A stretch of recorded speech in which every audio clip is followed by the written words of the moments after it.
Assalamualaikum warahmatullahi wabarakatuh. Selamat pagi, selamat siang, selamat sore, selamat malam semuanya.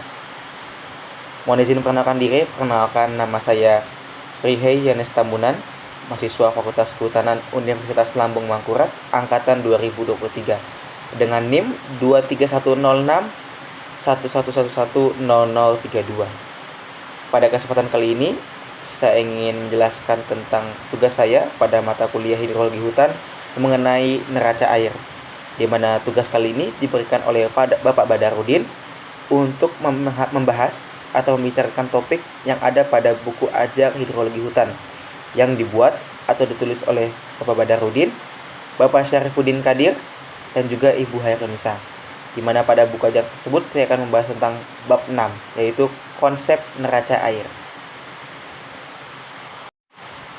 Pada video kali ini ada 4 tujuan yang ingin saya bahas terkait tentang buku ajar Hidrologi Hutan pada bab 6 mengenai konsep neraca air. 4 tujuan tersebut itu adalah menjadi dasar atau menjadi hal penting pada dalam bab 6 ini. Yang pertama itu ada apa yang dimaksud dengan neraca air, di mana tujuannya melalui video kali ini saya dapat menjelaskan dan teman-teman dapat paham mengenai pengertian dari neraca air. Yang kedua, prinsip dari persamaan neraca air atau prinsip-prinsip yang ada pada neraca air. Diharapkan melalui video ini juga teman-teman dapat mengetahui faktor-faktor atau prinsip-prinsip yang mendasari tentang neraca air dan prinsip-prinsip apa yang mendasari dari persamaan neraca air.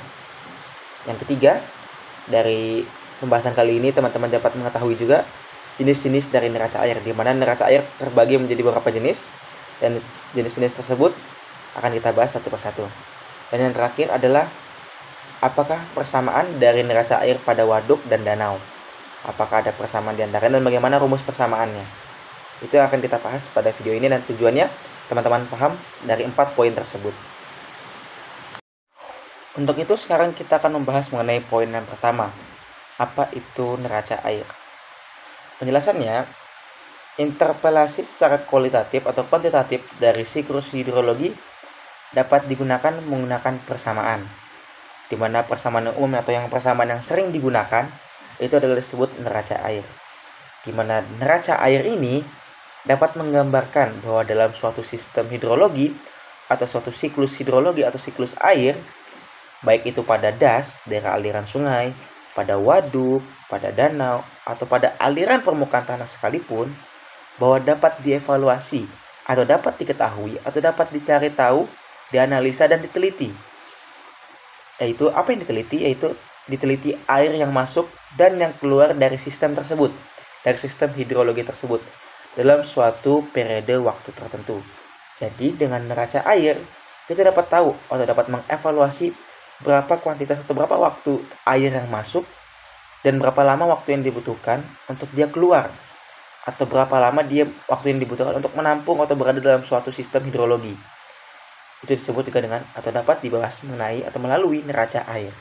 Kemudian kita akan membahas apa-apa saja prinsip atau faktor-faktor yang mendasari dari neraca air, di mana prinsip dari persamaan neraca air adalah sebagai berikut, yaitu selama kurun waktu tertentu total masukan atau input itu harus seimbang atau sama dengan total keluaran. Diulangi lagi, bahwasanya total yang masuk atau dikatakan sebagai input itu harus sama dengan total keluaran atau output.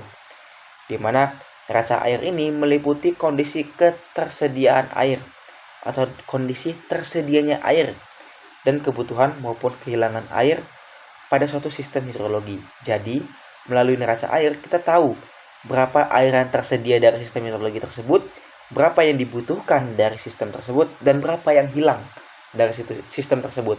Itu kita ketahui melalui perhitungan neraca air. Kemudian neraca air dapat dinyatakan dalam interval waktu, baik itu singkat yang berada dalam durasi singkat maupun pada durasi yang panjang. Itu disebut dengan neraca air. Jadi dapat kita ketahui baik maupun dalam kondisi waktu yang pendek atau dapat dikatakan sebagai durasi singkat, maupun interval waktu yang panjang atau durasi yang panjang, itu dalam waktu yang lama. Untuk suatu das atau pada daerah aliran sungai atau maupun badan air itu sendiri, baik itu pada waduk atau danau atau maupun aliran permukaan tanah sekalipun, itu dapat kita ketahui. Seperti yang dikatakan sebelumnya, bahwasannya neraca air itu terjadi pada beberapa sistem hidrologi. Begitu juga dengan jenis-jenisnya. Neraca air terbagi ke dalam beberapa jenis. Yang pertama adalah neraca air yang berada pada badan air, yaitu neraca air pada waduk dan atau danau. Kemudian ada neraca air pada aliran tanah atau pada permukaan tanah. Itu juga ada. Kemudian ada neraca air pada aquifer atau kondisi atau suatu kawasan. Kemudian juga ada neraca air pada daerah aliran sungai atau das, di mana itu das itu biasa seperti sungai dan lain sebagainya.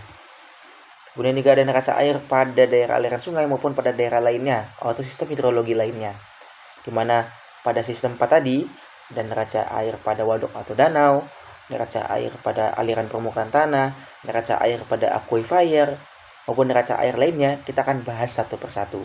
Dan juga dari setiap jenis-jenis neraca air ini memiliki sistem persamaan atau rumus perhitungan yang berbeda juga, kembali menyesuaikan dengan daerah atau jenis neraca air itu sendiri. Pertama, kita akan membahas tentang neraca air pada waduk atau danau. Bagaimana kita mengetahui neraca air atau persamaan neraca air pada waduk atau danau? Neraca air pada waduk atau danau dirumuskan atau dilakukan perumusan dengan persamaan sebagai berikut, di mana QI ditambah QG tambah P tambah S yang sama dengan QO ditambah SO ditambah EO. Artinya apa? QI itu adalah inflow atau aliran masuk yang berasal dari sungai atau yang bermuara menuju danau atau waduk. Itu QI, itu inflow-nya. Kemudian ada QG. QG itu adalah aliran air yang masuk dari air tanah atau sekitar waduk. Sebelumnya QI itu aliran air yang masuk menuju danau atau waduk. Kemudian ditambah QG, itu aliran air yang berasal dari sekitar waduk atau danau. Kemudian menyatu di suatu tempat. Ditambah P, itu presipitasi atau air yang jatuh yang ditemukan waduk atau danau. Jadi ada QI, inflow yang masuk menuju waduk atau danau. Ada QG, di mana air pada permukaan tanah menuju waduk atau danau. Kemudian ditambah P, yaitu pertambahan presipitasi menuju waduk atau danau. Kemudian ditambah S, di mana S adalah perubahan timbunan air yang berada pada waduk atau danau. Nah, QE, inflow, QG, air yang sekitar permukaan tanah menuju waduk, dan P, itu adalah air presipitasi yang turun menuju waduk, ditambah S, itu harus seimbang atau sama dengan QO, di mana QO adalah aliran keluar melalui permukaan tanah. Kemudian ditambah SO, SO adalah aliran keluar melalui bawah permukaan tanah. Dan kemudian ditambah EO, EO adalah evaporasi dari permukaan air itu sendiri, baik itu dari waduk atau danau. Seperti gambar berikut, yang dimana cara bacanya itu dari kanan ke kiri, dimana ada masuk QI, ditambah QG dari sekitarnya, ditambah P, presipitasi yang turun, ditambah S adalah penambahan timbunan air. Dia harus sama dengan QO, aliran air keluar melalui permukaan, berupa aliran sungai yang keluar melalui waduk atau danau, ditambah SO, itu aliran keluar melalui bawah permukaan tanah. Dan juga ditambah lagi dengan IO, evaporasi dari permukaan air waduk maupun danau. Seperti grafik atau gambar yang disampaikan sebagai berikut. Berbeda dengan persamaan neraca air pada waduk atau danau, persamaan neraca air pada aliran tanah atau permukaan tanah itu memiliki persamaan sebagai berikut, di mana QSI ditambah QE ditambah P ditambah C ditambah S yang harus sama dengan QSO ditambah QO ditambah FR ditambah E, di mana QSI ini sendiri ini memiliki arti yang berbeda dengan QE, di mana QSI itu memiliki makna aliran air masuk berupa overhand flow. Kemudian ada QE, itu adalah aliran air masuk yang berasal dari permukaan tanah bagian bawah.